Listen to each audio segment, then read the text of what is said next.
warheads amid World War III threats.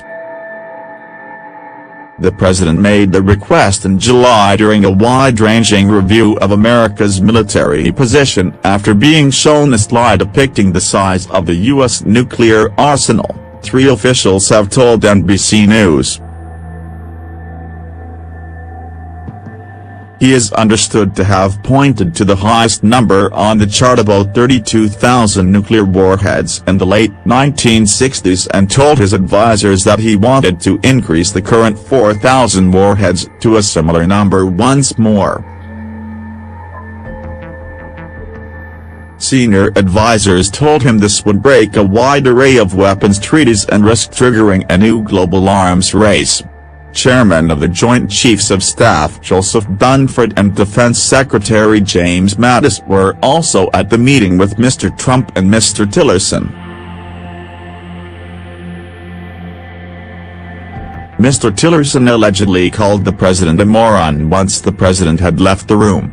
Mr. Trump has dismissed the story as inaccurate, tweeting, "Fake news made up a story that I wanted a tenfold increase in our U.S. nuclear arsenal.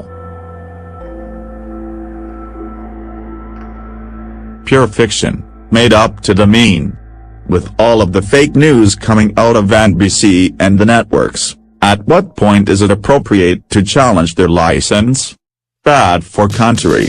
Broadcast licenses are administered by the Federal Communications Commission and are not usually revoked unless a holder commits serious illegal conduct.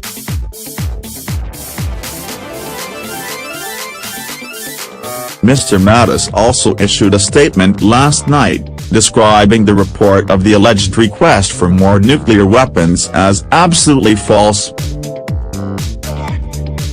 The MORON story emerged as the White House grappled with nuclear challenges in North Korea and Iran. U.S. strategic bombers have carried out exercises close to North Korea hours after Mr. Trump, Mr. Tillerson, Mr. Mattis and a group of senior advisers met to discuss their strategy towards Pyongyang.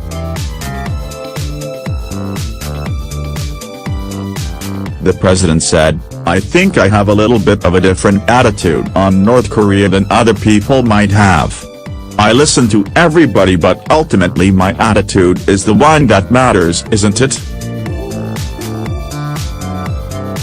North Korean Foreign Minister Ri Yong-ho said Mr. Trump had lit the wick of a war against us. He told the Russian news agency TASS, "We need to settle the final score, only with a hail of fire, not words." Mr. Trump is also expected to walk away from the Iran nuclear deal this week, ignoring recommendations from security advisers and allies, including Britain, who fear his decision could spark a Middle East arms race and destabilize the entire region.